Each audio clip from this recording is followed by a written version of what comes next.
Welcome back to the show. If you just joined us, it's still Daybreak Africa. Yes, it's time for the music segment, and our guest is with us in the house. Actually, he's a gospel musician. Yes, all the way from Ebonyi State, the state of Dave Umahi. We were still talking about him some time ago about the whole trolling of Insom Wiki and all that, not knowing that gospel artists from the state is going to be with us in the studio today in the person of Louis Oko. Welcome to the show, sir. Thank you You're so welcome, much. Sir. Thank you for having me. Thank you. It's nice having you, actually. Finally. Well, do you use Louis Oko on stage, or? Yes, but before I started using Louis Oko, I used to use St. Louis initially. Oh, Okay. St. Louis. Yeah, St. Louis, but after a while, I just changed the name to my name. Why did you change from St. Louis, actually? I feel people used to abuse that name St. Louis maybe because of that brand. The brand. Yeah, that sugar brand. I was thinking of the brand, Yes, that actually. sugar brand, so Okay. I just had to maintain it. But music too is something as sweet as sugar as well. So I think like I bastardized to that extent. Now, how was your entry into music like? Yeah. I'm a church boy. So like every gospel artist, we all begin from the church. I started music from the church, but prior to that, I used to be a drummer boy. Okay. Yes, I played the drums very well. So after I left the teenage church, then I joined the choir to be playing the drums for them. So there was a certain day that the person that was supposed to lead the service that day didn't come. Wow. So they were now looking for who to step in. So I'm like, okay, if somebody can man the drum for me, I can try. So that was how music director then just gave me the opportunity. So I think that was the first time I was sing, and it was mind-blowing. I was Wow. even surprised myself because I didn't expect what I did in the service that day. So that's how it all began.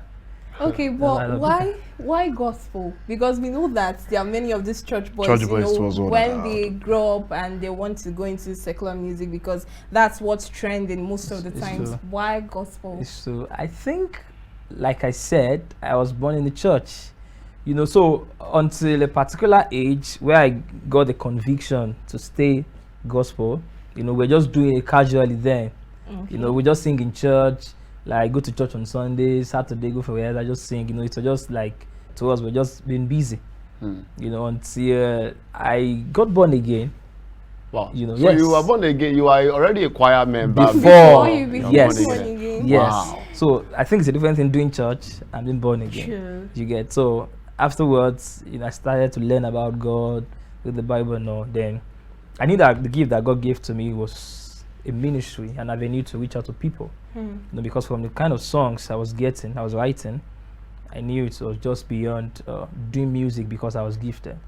It was an avenue for me to reach out to people. So although there were times we were discouraged, because gospel in Cole wasn't paying, at that time, if you're a church boy, you do music, they call you for programs and after you're going to think, thank you, God bless God you. bless you. So I think I stopped that at the time. so, but there's this thing that keeps us going, which is the passion, our love for God and all. So that's why. That was Okay. why, the passion and the love for God. But now, looking at it, was there ever a time you were finally tempted to say, okay, Go into worldly music. let's just shift. Try it. Let's try a bit. Well, I'm not sure. Although there were many times I was discouraged, but I just stopped singing at that time. Yes, I For stopped. how long? Maybe for like a year or so. Wow. Yes, I didn't go to any program. I was just singing in my church because I used to go out for ministrations they invite you, Okay. churches, So at the point I just stopped. I stopped. Then I had to look for other things to do because I was going to do full-time music. Earlier, when I was younger, I had this mind that I was going to do music full-time. Okay. But when I got to a certain age, I knew that I need to do some things for myself. And this is not paying. I went to school. I have my certificate. So when I look for a job, so I had to do a secular job, which I'm still doing now. Okay. Yeah. So after that, I just stopped going. So even if you call me for a program, I say I'm not interested. I'm not going. So until after a while, I started. And when I started, it was more because I wanted to be a blessing. Rather than Not just the consciousness financial of what I'm going to get. Okay. You get not the consciousness of, after the program, you're going to give me money or something. because I already had the job I was doing. Because music couldn't pay the bills, especially in this part of the world. Yes. But your course of study, was it musically inclined? No. Okay. So, totally different course. Totally different from music. Wow. So what's course particularly? I did mathematics education. Mathematics. Oh, I don't see the correlation. that, let me use mathematical terms. The correlation actually, It's I know not that. there. When I'm looking at it, you talked about the fact that doing the maths, music does not really pay the bills in this part of the world. But I'm just speaking from experience and some things we see out there. I've seen musicians who were doing music full time and everything was being paid, settled all bills, settled both houses. In the secular and even the gospel aspects to build houses. Many of them, I have friends who they don't do any other thing but wake up in the morning and pick up their talking drum, and that's what they play all through. So what's the disparity here? What part of the world are we talking about here? I think let me clarify. Okay. Over time, if you're young and upcoming, like we call them, up and coming artists, you go through a phase. And that phase is the phase where you are in obscurity. People don't know you. Trying to gain ground. You're just trying to gain fame. You're trying to gain popularity in quotes, and that phase, for some other people, is faster. For some, it's prolonged. Very prolonged state. So let me say, for mine, it was prolonged. I felt like I've been doing this thing for quite a while. It's not still, because I think it's when you're famous, people know you, they hear your songs. Okay. That is when you can begin to put a price on it, because you are in high demand. True. They want you here, they want you here, you want you here. So you have to put a price on it so that it's only the people who can pay that can see you. Okay. So for everyone who has gone through that phase, it's paying off for them. Paying off big time. I can begin to mention names in the gospel, even the secular. But they were a particular time in their life that was their child time. They were hustling. That's the wilderness experience, like they say. Yeah, so I didn't have to, I didn't wait, because I felt time was going in court. Let me do other things. Time was going in court. I think that's a good one there. How many years have you been in this music business? Professionally, I think I released my first single in 2012. Wow. Greater Love, yeah. That's like 10 years. 10 years now. Okay. Yeah, 10 years now. Then I've done some couple of works after that. I released the project this February, this year, live recording, which I did this year. It's all over the platform, streaming platform. So you minister both on live platforms and then on social media? Yes, I do. No, I do both. So are you saying that currently now, this situation, the funds you get from the secular, the business you're doing, your workplace, use it to fund the music at this point? Yes, that's what I'm doing right now. I'm still using my personal, although there are times you get support from people, yeah, but it's nothing compared, because music is expensive also. If you're going to put out quality content, you need to spend quality money. Yes, you need to spend on it, because your videographer or videography, your sound engineer, all those people that you need to put up a work, they don't take God bless you. You have to pay them. You have to pay them, definitely. I was still seeing a quote by TJ Mori recently where he talked about the fact that someone said TJ Mori now charges 18 million for a music video. And TJ Mori said, why are you using last year's budget to talk about this year? And I'm like, hey, 18 million! I should not talk of this year's budget. That's over 20 million, definitely. Even Timmy Dakolo, he was dragged out recently for performing at a rally for Atiku Abubakar. And he responded to critics. He was like, I'm going to sing as long as it gives me bread. So it's not about maybe who, it's about what to him, because that's what I get from that. That's what I get from that. That definitely is my business. But I still want to, maybe but I'll reserve that for a bit later in the conversation. But let's go back earlier into music. How was parents' support towards it? Yeah, I think my mom was very supportive. Yeah, even the times I had to go for programs, I don't have tea fare. Because there are places you go, they don't even plan for you. And after the program, after you've done ministry and all, you say, thank you, God bless you.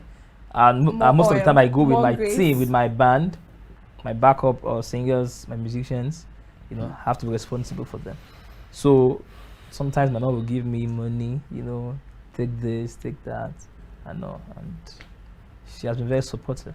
So you say mom is the biggest influence you have on your music career. Yes. Now, aside from that, what are the other role models you look into in this line?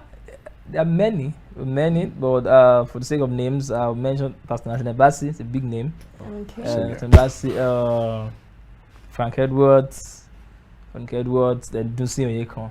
Mr. Dunsin Oyekan. Everybody likes those you got these days. I think I need to understand the spice of the guy. So how has it been for you, like the challenges, being someone, a musician that wants to do strictly gospel? You know, in this time, this society, there are lots of challenges. We hear of so many escapades and the likes. What are your challenges? I think it's because some of the times we're being put in the box. You know, there's this box that since you're a gospel artist, so many expectations. You know, people demand or expect more from you. You know, although a bulk of us are breaking out of that box now, because you see, gospel artists that now do secular events in codes. They do parties, they play in parties, weddings, you know, and all of that. But before, it wasn't like that. It was just church. Okay. So I think that's one of the major challenge for us. You know, some of us, we have the gift, we can do music, live music and all of that. But once someone see you, he was singing somewhere, you know, termed you a sinner and all of that, you know. But I think gradually the narrative is changing. You know, and also that the ability to deal with fame also, you know, whether we like it or not, people know us, even with the fact that we're not still popular in code. You know, you still have this place you get to be, I know you somewhere, I've seen you there, I've seen you there. So there's a life that people expect that we should live as gospel artists. So I think that has been the major issue. But personally, you believe that it should not be a big issue at this particular time because it's not supposed to be that way? Well, I think it shouldn't be a big issue. That you're a gospel artist does not mean that you shouldn't live your life, although your life should be patterned after Christ. You know, but you shouldn't be afraid to live your life. You know, I can't go out to the mall in the evening wearing a shirt, you know, and a t-shirt to go and get something. You just feel, man of God, you know. So it's supposed to be dressed in suit. For some people, you get, there's this stereotype idea that they have, you know, that you must be holiness in codes and all of that. So I just think that's the issue. That's the main issue. But now, looking at it, I wanted to ask this because the main issues and all that. Now, because I was actually checking the biography of a particular secular artist. Okay, let me just go straight to the point. That's Johnny Drill, actually. He used to be a music director in a church. His parents are pastors, 10 years as a music director in this particular church. And he said God just told him that he needed to do more. He needed him out there. Johnny Drill today is singing love songs, and he claims that he was led by God to sing the love songs. Now, do you believe gospel artists can sing love songs like as beautiful as? Yes, I do, because music in itself is a genre. You get, whether you're doing gospel or secular. Secular is not a genre of music. Gospel is not a genre of music. You know, if you're doing maybe soul, contemporary, those are R&B, those are genres of music. Now, if you're someone who is giving to maybe an R&B or a soul kind of music, and your words, your lyrics, in quotes, it's not strictly about Jesus, you know, it doesn't make you a sinner. You can be a born again and still do those songs, so long your contents, you know, are not vulgar words, vulgar content, you know. So, but doing love songs doesn't portray you as a sinner. You can be a gospel artist because music itself is a craft. It's like a job. You know, most of us that we are Christians, we have secular jobs that we do. So that you're a Christian doesn't mean that you won't go to your office on Monday where you're being paid. That's your job. And there's nothing that is Jesus-like, in quotes. You know, you just go to any service or you sell a product and you're paid for it. So also is music. So if you develop your craft to a level where you sell it to people and you make money, that's your job. So doing love song is not a big deal.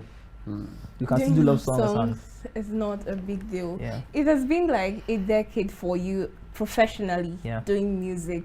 What do you see yourself achieving in like the next 5 years to come? Okay, that's a big question. Do you see yourself going into music full time? Because as it is now, you said you're not doing it full time. Yes. Okay. Yes. I think I want to do music full time.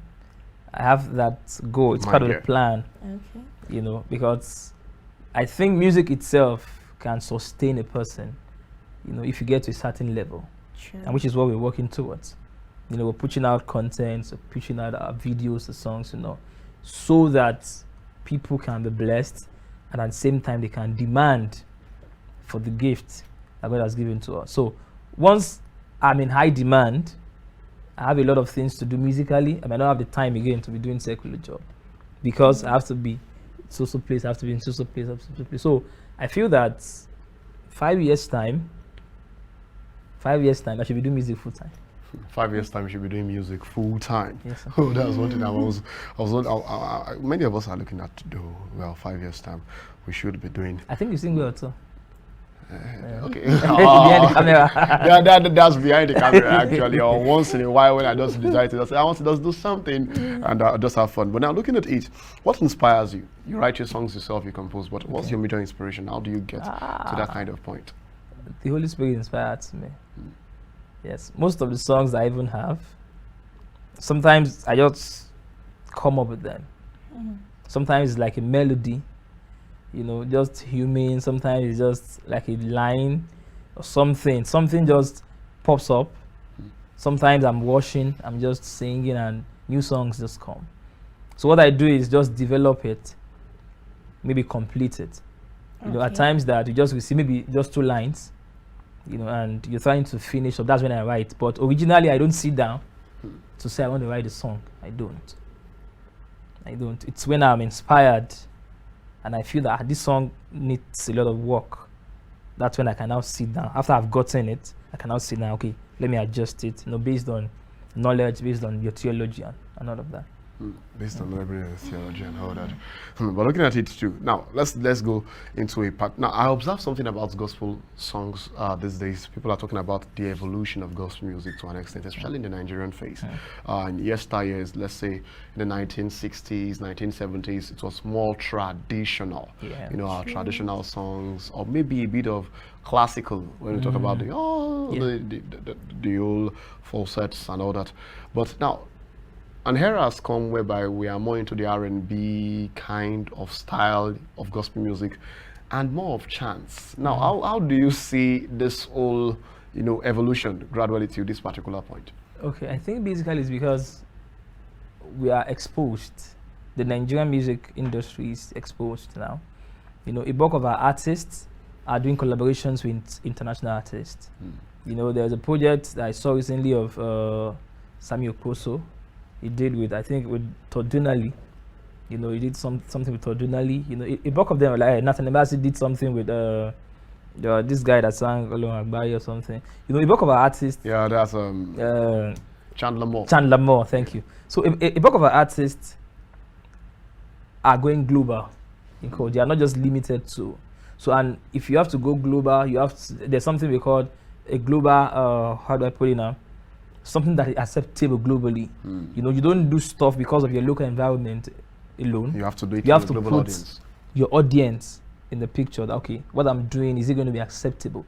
So that's why gradually, we are beginning to redefine our style of music in this part of the world. Just to fit a global audience. So if someone in the US listens to your song, the person can relate. Gone are the days where we just do songs locally. From our lyrics, from our dictions, from our instrumentations, things are gradually changing because every artist wants to go global. So you have to do stuffs that appeal to a global audience. Okay, when you were talking about how you get the inspiration for your lyrics, you said you don't just sit and then write. You get maybe like 2 lines or more from doing all this stuff and maybe puts them to paper. So, considering that, how many songs have you come up with? Because if I want to judge by that, maybe every day you should have new songs. Okay, I think the way it works for me is when I fellowship. Fellowshipping doesn't mean I'm praying. Okay. Sometimes I'm just singing. Sometimes I'm just singing in tongues. Sometimes, things like that. And I just hear a melody. Sometimes I just come up with the words. I don't know how it happens, it just comes. Sometimes I'm washing the bath. Most of the songs I get them while I wash. Wash. Yes, when I'm washing clothes. I like to wash clothes. No, That- in case of that's the upcoming, word, wash. but- Wash. Don't just wash it. So- Wash as well. So as I sing, you know, as a scripture says something, I think it's in Ephesians, it says singing and making melody Yeah. in your heart. That's Ephesians 5. Ephesians 5:16 there, but I don't know, I've forgotten. So as you make melody, as I make melody in my heart, you know, the music just comes. You know, that's how it has been for me. I can't count the bulk of my songs. I can't even remember them because sometimes I record on voice notes. Once it comes like that, I just put it on voice note. Okay. I've lost a bulk of them because sometimes the phone I was using crashed and so. But it comes. It's something that just comes. Something that just comes. Well, like you said, you quoted Ephesians or Colossians 3:16 to you that sometimes just make melody. So definitely, I would think I'll start washing more these days. Even when the clothes is not there. When the clothes is not there, they will pick it out, start washing. I will just look for songs to write. But now we're gradually getting to that point where, yes, we can see we're winding down this actually. But first things first, I would like to ask, what would you say is your proudest moment so far? Or let me ask this first. I've been trying to ask, do you still play drums once in a while? Yes, I do. In fact, I still did yesterday, Wednesday, which was a midweek service in church. Okay. So how do you balance Balance it. Sometimes they want the drummer, sometimes they want the singer. Okay, I think whenever there's a need, for it, I can easily fit in. For example, our drummer was not in church yesterday, Okay. so I had to Stand step in for him because somebody else was already singing. in. So that's how it is. Whenever there's a need for it and I'm available, I can. But you can't do easily- both at the time. No, of course, I Okay. can't. I can't. No, Some I've seen persons no, I've- Some- I've some seen do. Some are very gifted. Some Cavemen. do. There's this guy in Caveman Yes, that yes. plays the drummer and also sings as well. Some And do, but I don't. I Ah, don't. well, I think many of us will get to that day. But what do you say is your proudest moment in your career so far? Okay. There was this time I was in school. I was my final year. So there was this. There's this musical concert that used to come up in Accra during the era of Dr. Miko when he was the governor. They called Divine Agenda. So I don't know how they got in touch with me. They just sent for me that I'm supposed to minister on that program. Wow. It's a state program. That's a big one. So I had to go from school then. I went with my band, my team members, and we ministered maybe around 15 minutes thereabouts. And after the whole ministration, we lodged in an hotel, served a manner of food and all. And at the end of the day, I was given an honorarium. Now, it's not like it was the honorarium that is the big deal for me, Okay. the money, but it was because of the honor. I've not experienced kind of honor, such yeah. before. How they brought us to the place. They sent a bus to come and pick us, brought us to Accra. And after our minister, we're taken care of and all of that. It was a lot of paparazzi for me. Treatment. Because I was still in school. So it was a big deal. It meant so much to me at that time. And I think they gave us 200,000 naira Wow. as an honorarium that night. It was an all-night event. So it was a big I deal don't know for why me. your eyes is beaming up. Like, It was a big deal for me. a big deal actually. Yeah. But now let's talk about the worst. Sometimes we can talk about the best. Let's also look at the worst. What is the worst experience you have had? Maybe Okay. fell on stage. Okay, no, I've not. Okay, so there was this time I went for a program. A young pastor, invited me for a program, and I told him that should I come alone? I can come alone, or should I come with my team? Because after so many experiences, I had to start asking questions before I go for programs. Because of the experiences I've had. If you want me to come alone, it's easier because I can just transport myself. You make provisions for the other things that will make the music good, your musicians, Instruments. your background voices, and also he said I should come with my team Wow. members, and we went. I packed all of them. We went like 7 thereabouts. So after we finished, I didn't have any money, even the money to go home. I didn't have anything. There was no transport fare and anything. So after we finished, so we now went outside waiting for him. Man of God, we're leaving. So he was like, God bless you. I'm like, sir, God bless me. God bless. Like, I need to sort my guys. Some of them came from far distances around town. And they're depending on me because I was the one that brought them for the program.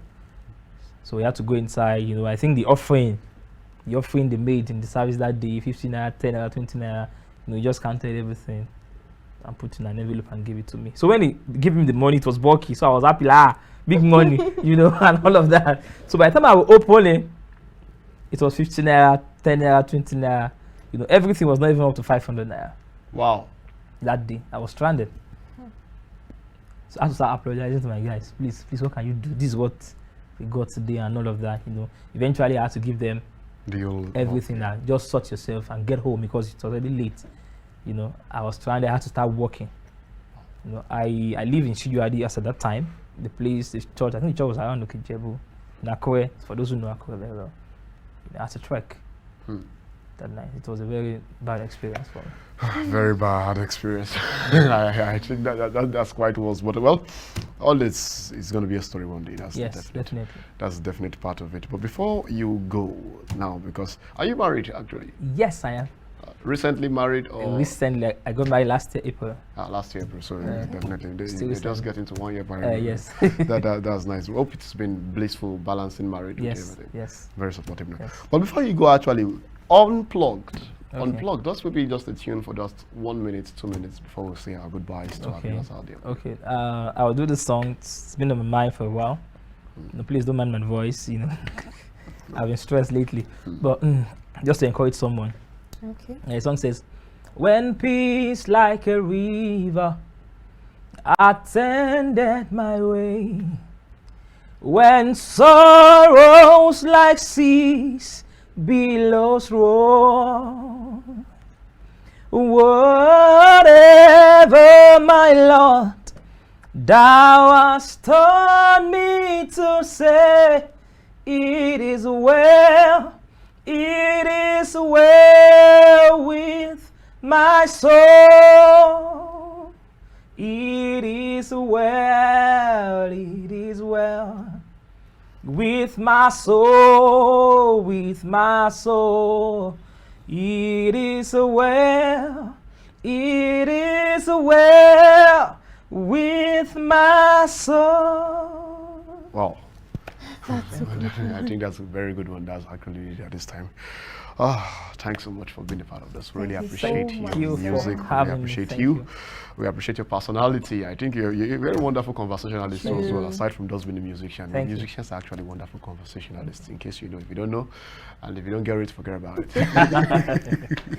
Well, it's time to hand over to our station in Lagos, actually. I hope you're enjoying our segment from Daybreak today. Yeah, even as we hand over to our station from Lagos, we'll be playing for you his music as a music video for you out there, which you can enjoy, even as Lagos Station gets prepared to accept us and also entertain us on this beautiful Friday. Well, till we meet next time, my name is Joshua Ionede. My name is Gwala Emanuela. Bye for now. Bye.